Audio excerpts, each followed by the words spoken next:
Hey everybody, this is Rydo, and we're back to another live stream of Shadowverse. Today is November 11th, which apparently, on top of being US Veterans Day, is Singles Day because 1111 are all the number one. Which, okay, I guess in some weird way, the number one is a single digit number, but I don't think the number one, in my mind, would have converted to single 4 times over. Um,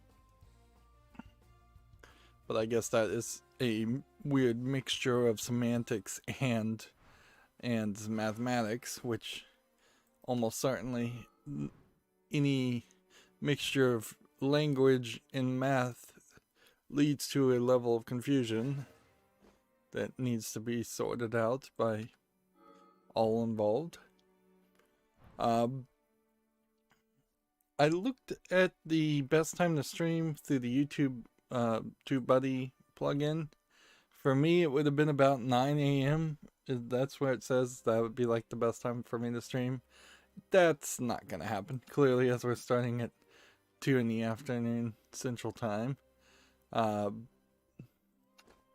That's just not any point, I think, where my sleep schedule would and my insomnia would actually allow for that.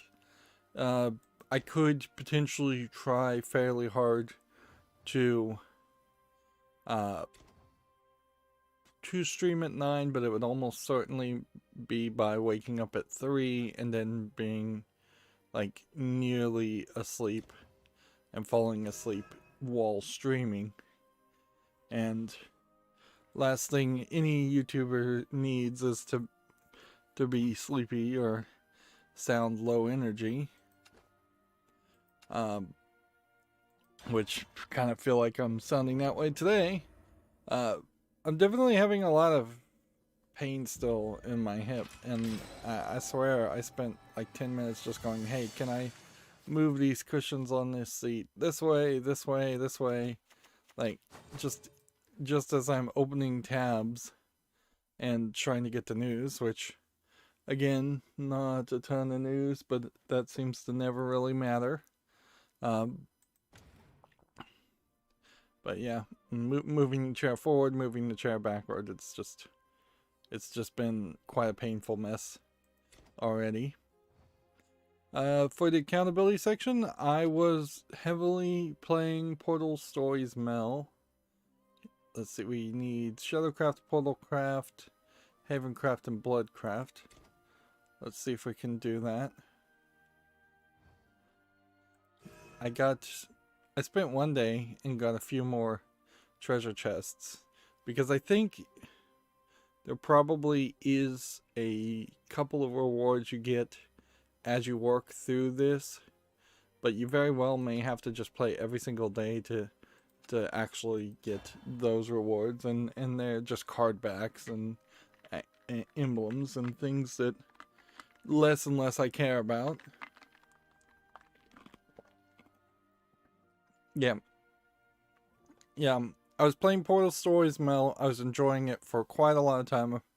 For a free community mod, it's like 5 or 6 good hours. And then I hit about 3 Act 4 of 5 act puzzles near the end that are just like really complicated. And I don't know if that's, I just at that point was too sleepy and my brain was not thinking right, or if the puzzles just at the end needed a little bit more play testing compared to the puzzles at the beginning. Portal Stories Mel is definitely trying to have you solve puzzles in a way that would have never been allowed in Portal 2.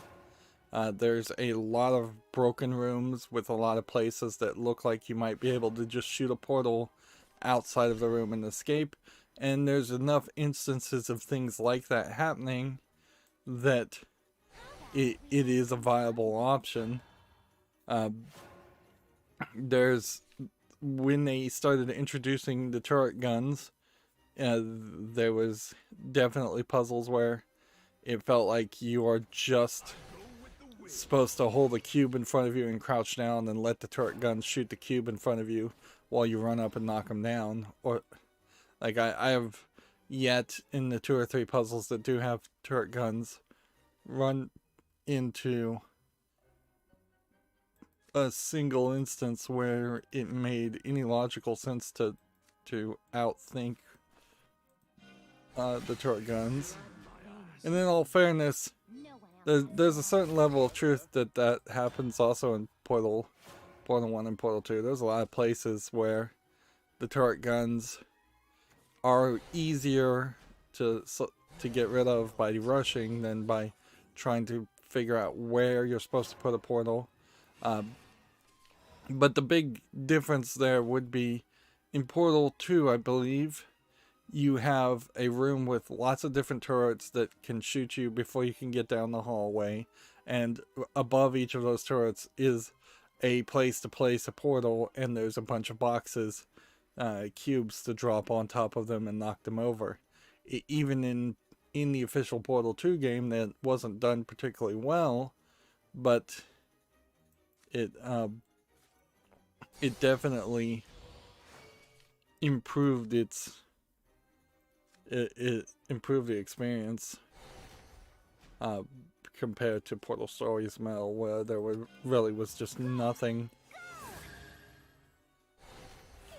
nothing at all that you could have done.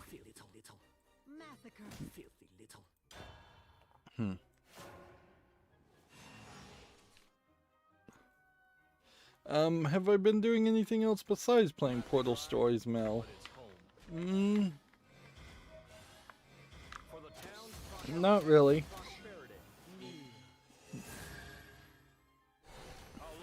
I've got a little side project that's been gonna be distracting me for pretty much the entire month of November, so I'm just gonna get less progress in general. Still need to upload videos as always. Still need to schedule videos as always. Still made no progress on having the time to deal with a script to automate that process.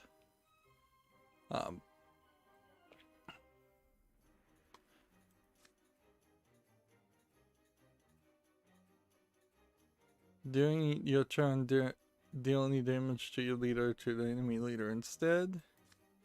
Nice. Let's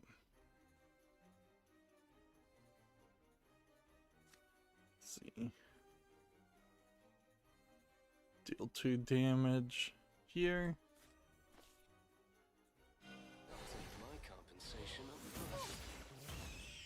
Evolve that.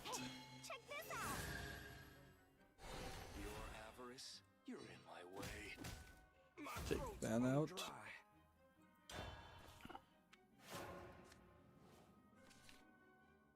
If I could play Bloody Mary and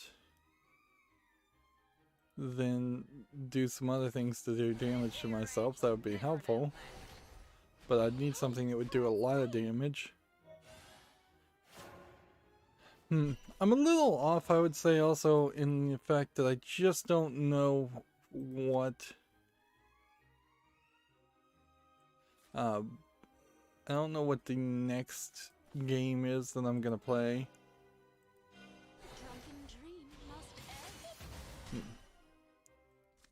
And it feels like I should probably know what that is. Like, it should be more explained. I think we talked about a game called 13, and I saw a YouTuber who reviewed the 13 remaster, and he said basically that they ruined everything that would have made 13 good in the remaster for no real reason, and they changed the CG graphics from the original game.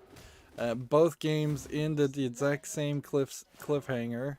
It seems like they didn't really, in the remake, make any new audio or anything like that. So it doesn't seem like it's a good offering. and all. There might be a good argument though to potentially buy the original 13, which is like $5. But it's a Ubisoft game that ends on a cliffhanger. That's a shooter.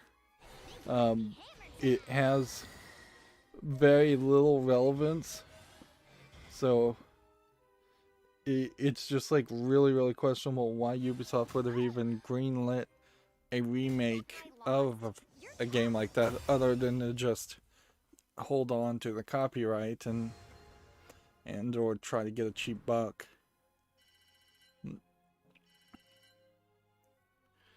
I think you probably would have had some. I'm gonna just try Bloodcraft again. You probably would have had some interesting competition had Borderlands 1 come out, and shown itself to be a massive success. That's when Ubisoft should have said, oh, okay, you know what, we're going to remake, not we're going to remaster, not remake 13, and we're going to start development on a 13-2 game. But they didn't do that, and since they haven't done that, and we're already up to Borderlands 3 at this point, Borderlands has completely owned the market on that comic booky, cel-shaded art style, and nobody's tried to compete with that, because it just really goes to show how much of the video game industry, ooh, that's a label you don't see very often. That's like when you win 5 games in a row with Take-Two.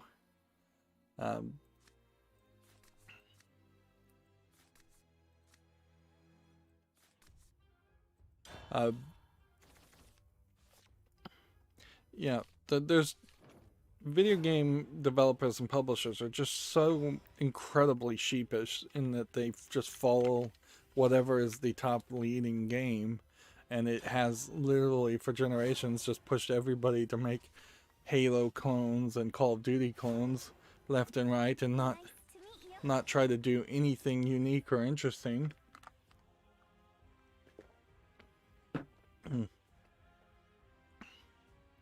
But yeah, if 13, I suppose if I see 13 actually, the remake of 13 does get some better reviews from other people, I might consider it, put it back into consideration, but at the current moment I don't think so. Hanging on a hitch, on a cliffhanger is a problem, and certainly making a less quality product is definitely a problem also. There is already The Darkness and The Darkness 2, which is a much more relevant game. That doesn't have comic book art. Instead, it has a more realistic art designed based on a comic book story, and it ends on a cliffhanger too, but it is way more relevant because people actually played and liked The Darkness.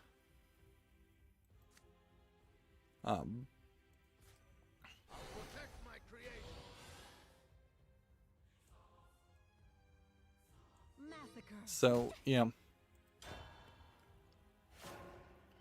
it would make totally way more sense.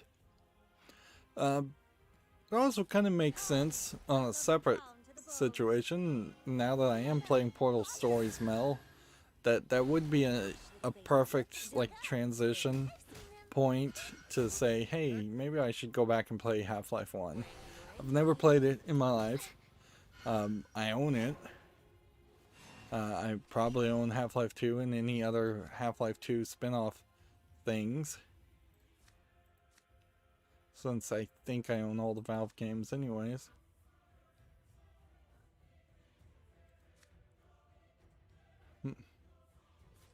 Evolved person is in play. Deal 1 damage to 1 enemy.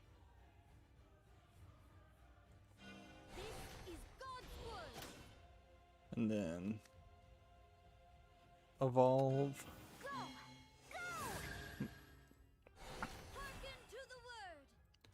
and then play that. Then we can attack that. Then we can go ahead and attack that. Then end the turn. Yeah, but I don't know if that's really what's going to happen. There's plenty of other games that I have at a higher priority than playing Half-Life 1. It's really hard to justify playing Half-Life 1 just to get into the huge mess of then, well, here's Half-Life 2.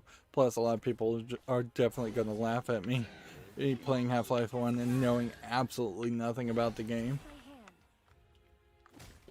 Plus, it's an incredibly old game.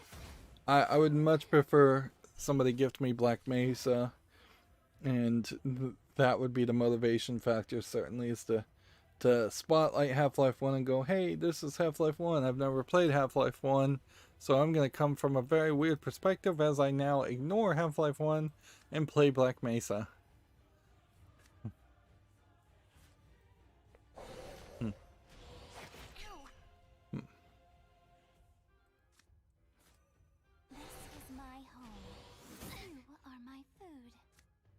Let's see.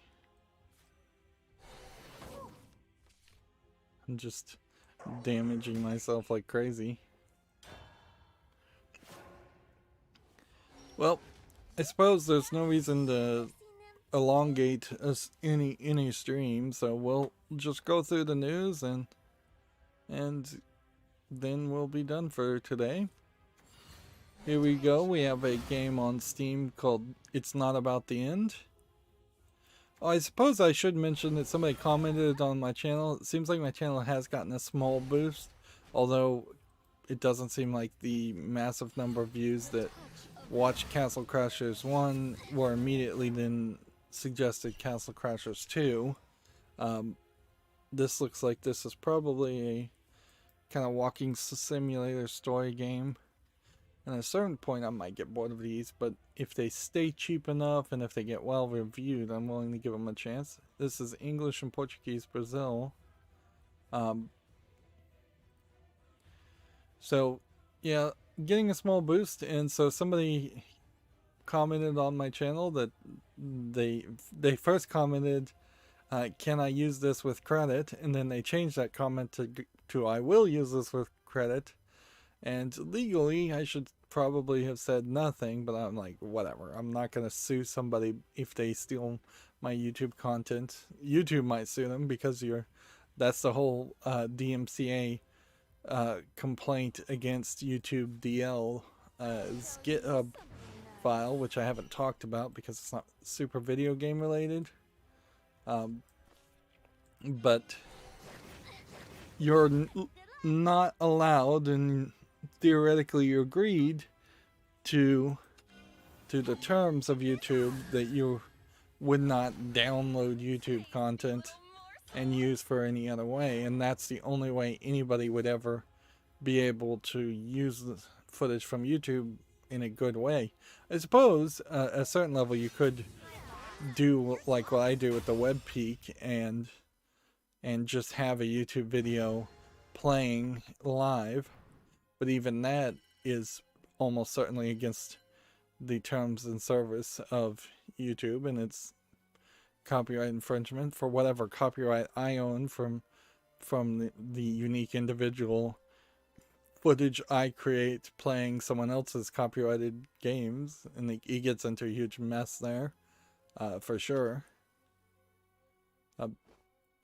But having gone into many rants about copyright, that should be obvious to any content creator, any small content creator, that you get absolutely no benefit and protection from copyright, because like most of legal systems, you cannot be protected by a legal system unless it is a criminal offense and there's a government funded prosecutor willing to protect your rights, or you're a rich person who can hire a lawyer to protect your rights and spend tens if not hundreds of thousands of dollars. So I said sure, why not, because why do I care? It's better to take the good PR for something somebody is going to do, and frankly, there's probably dozens of people who have taken at least one of my videos. Like, it's definitely not kind, certainly, to take other people's content. It's not necessary to take other people's content. There's nothing a small YouTube content creator is going to do that's going to be so unique that you couldn't replicate it. And frankly, the idea of somebody doing commentary on someone's commentary of a video game is a ridiculous thought.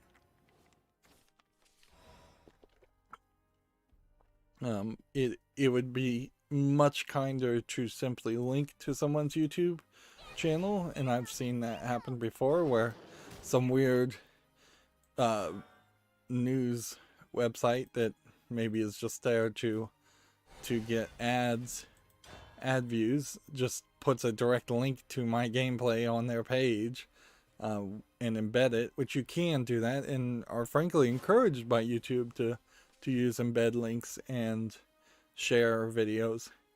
The difference there is if you download somebody's footage, then that person stops getting views and stops getting potential likes and stops getting potential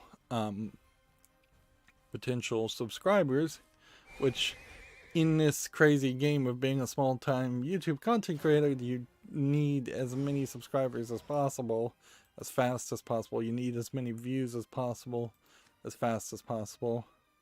And even losing a single subscriber or a single view is frankly devastating to a small YouTube content creator. It probably means very little to somebody who has 10 million subscribers and is getting 1 million views on every video, no matter what is in the video. PewDiePie, for example. Like, PewDiePie is in no way going to suffer as much if somebody took his content and put it up as a small content creator would.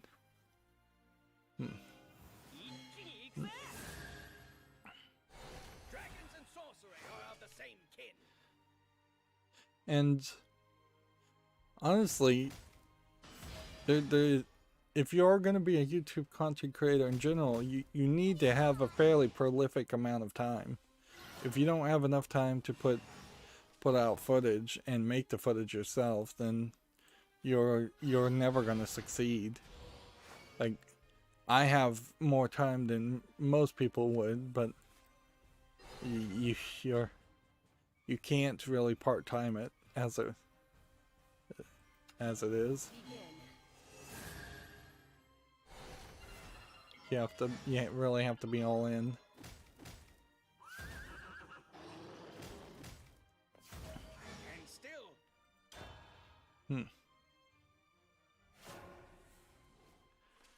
There was something else I was gonna mention,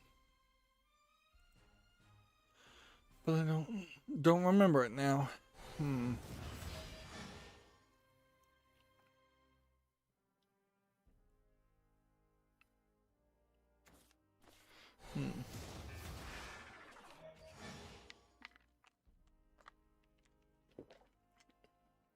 I could talk about Veterans Day, American Veterans Day, but there's not really much I have as far as sentiment to it. I feel like most people who go in the military service are either forced into it because of financial dire situations or because of some misguided patriotism or pride, and then they almost always get completely abused and used, and then they're mistreated by those same governments, and that is not something I'm saying exclusive for the United States. I think that is almost certainly the case for every country, with perhaps even countries that have like mandatory military services. There's there's almost always rich people that get out of that, or that everybody does them the year or two in military service that they have to do, and only the extremely poor people with no other prospects end up staying and becoming career military. And particularly in the United States, from what I've observed, there's just a lot of, for lack of a better term, perverted mentality around the military and idolizing it and turning it into a worshipable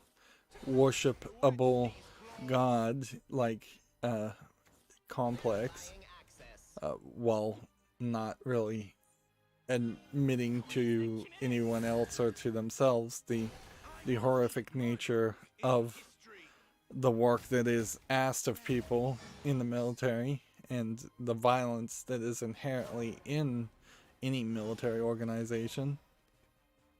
And ideally, it should be easy for anyone to agree to say that ideally all military should be disbanded, even if that's not practical to do, or it will never be practical to do. But you can't even get people to agree on that point most of the time.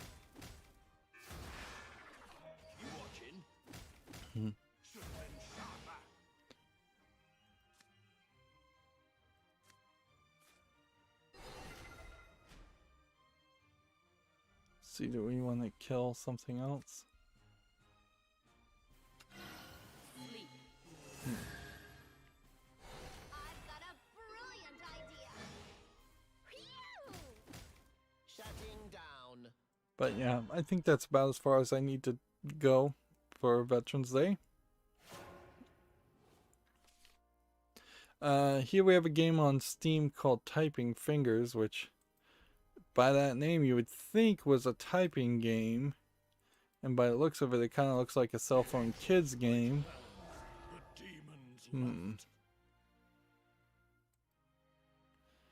But it does look fairly visually polished, although maybe a little bit zoomed out. If these down here are words you're supposed to be typing. I'm not sure any typing game ever needs to exist. I'm not sure typing games need to exist on Steam in particular. I don't know why a typing game would be early access. The $10.49 is fairly expensive. English, full audio. There is, I suppose, a decent argument to say typing games might be well suited to have at least one other word, one other language involved.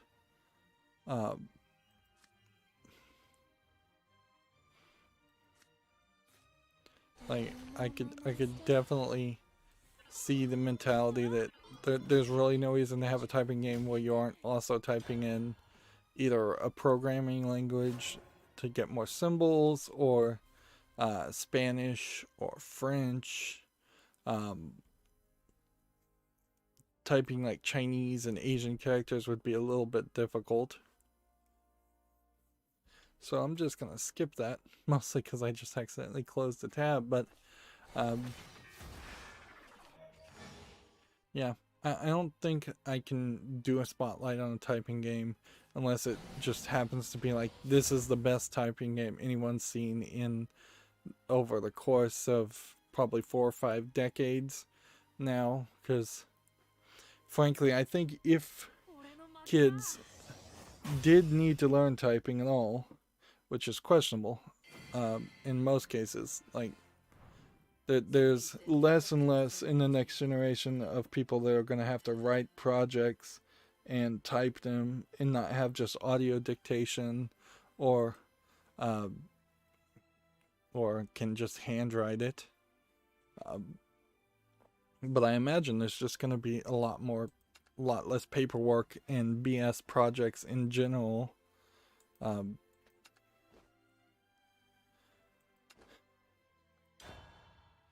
But yeah, I wouldn't be surprised if parents just brought their kids back to playing something like Mavis Beacon's Teacher's Typing, which was good enough 40 years ago, probably. I'm exaggerating, it's not 40 years ago, it was probably 20 years ago. But yeah, nothing's really changed in the world of typing. There's been no new ideas that anybody's embraced. It would be fairly crazy, for instance, for somebody to suggest getting rid of QWERTY keyboards in schools and putting either Dvorak keyboards or just full alphabetical keyboards where A is just at the top left and B is right next to it. Like, any of those potentially could be implemented. Dvorak, from what I hear from Dvorak fans, is the best for actual speed typing, but at a certain point you might just be breaking your fingers, as it were, causing arthritis and joint pain if you could type as fast as might be humanly possible, because you, in the same way that sprinters and athletes get physical injuries all the time because they're just pushing the human body that far. QWERTY was never designed to actually be the fastest way to type. It was designed to the exact opposite of that, to be something to slow down typists, because the old typewriters, the mechanical typewriters, would jam if you accidentally hit two buttons at the same time, which has long stopped being a problem. Moving on, here we have a game called Sudoku Starry Night, which looks like a Sudoku game, but not one of the Sudoku games made by that YouTuber that I found. So I don't know if I would want to play a separate Sudoku game, particularly one that looks like it's being made by a Chinese company. Although, in all fairness, you probably should consider playing a Sudoku game by an Asian company, since Sudoku came from Asia. But nope, I don't think that's the move. And here you have more like this, and not a single Sudoku game listed, which that is really ridiculous.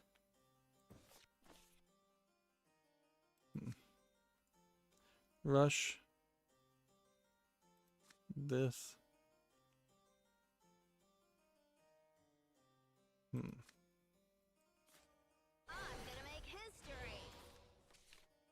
Let's go ahead and evolve. I've got a brilliant.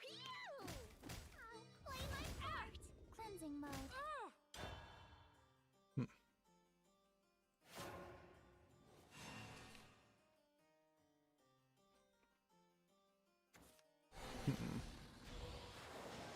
Forgot what I did to get the search bar in. Yeah, you have to zoom in more to bring the search bar up. That's oddly how I got it to work. So if we just look on Steam, for instance, here we have, let's go ahead and zoom out again. Here we have Classic Sudoku, Miracle Sudoku, Sandwich Sudoku, Thermo Sudoku, and Chess Sudoku.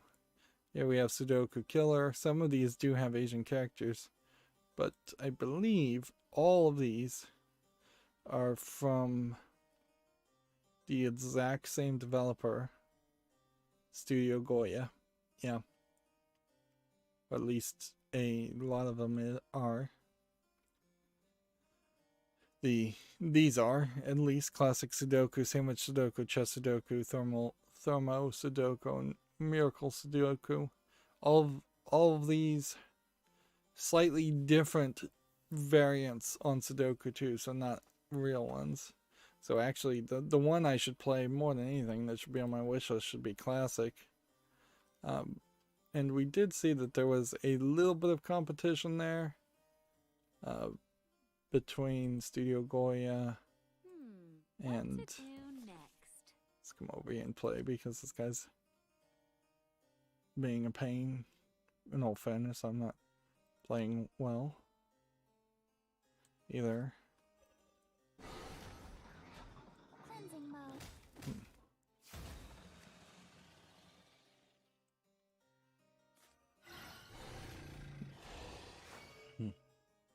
I'll play my part.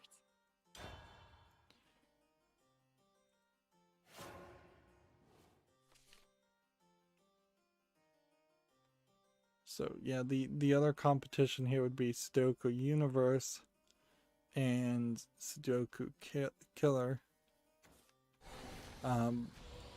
Which at a certain point, I don't know if I really need like Sudoku Killer and Sudoku Jigsaw and all those other Sudokus. Honestly, I probably should just get Classic Sudoku if I'm gonna get anything when it's on sale, and show it off, and probably get bored and not really finish it at all. That's with a lot of the puzzle games I play.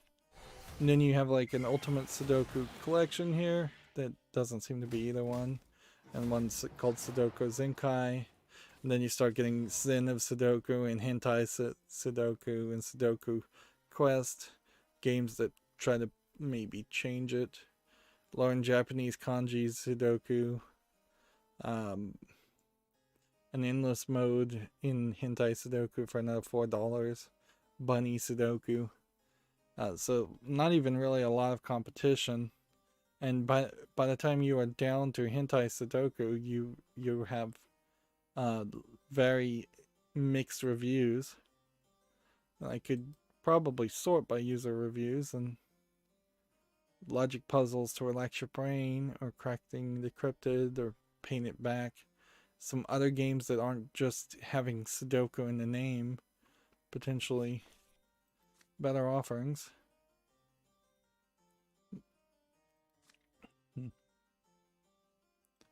Let's see. Can you keep me company? This. Awaken. And then this. Found your weakness.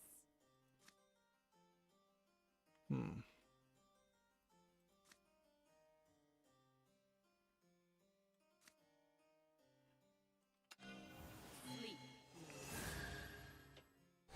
I've got you all. Hit that. I'm probably gonna lose because I'm not paying attention.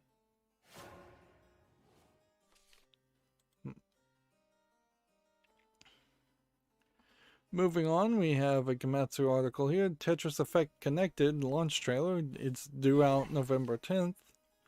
I suppose Tetris Effect didn't have online multiplayer before. So Tetris Effect Connected is going to be available for the PS4 or PC via Epic Store and Oculus Quest in the summer of 2021. Well, it's going to be a free update to people who already have Tetris Effect. It's going to come out for the first time on Xbox Series and Xbox One and PC via the Microsoft Store, as well as on Xbox Game Pass for console and PC. So interesting, seemingly like they are going to bypass Steam for a multiplayer game, which that could be weird. Although at a certain level, I don't know if I really want to play Tetris more than 5 minutes, so like getting Tetris Effect for me would be one of those games where I would spotlight for 5 minutes and be like, alright, this exists. I will never play this anymore than I just did.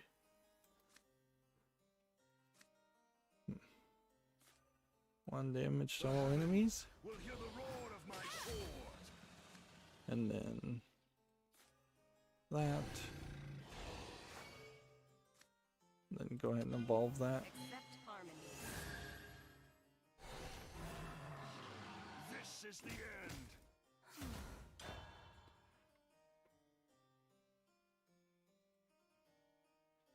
See. Komatsu has an article here. Sega wants to release more Atlas ports, remasters, and remakes. Persona 4 Golden success was far beyond expectations, which really goes to show how Sega, and just in general, I would accuse all Japanese companies of not understanding the state of the gaming industry around the world, or even in their own country. There's a recent article that came out, and this is kind of a shocking way of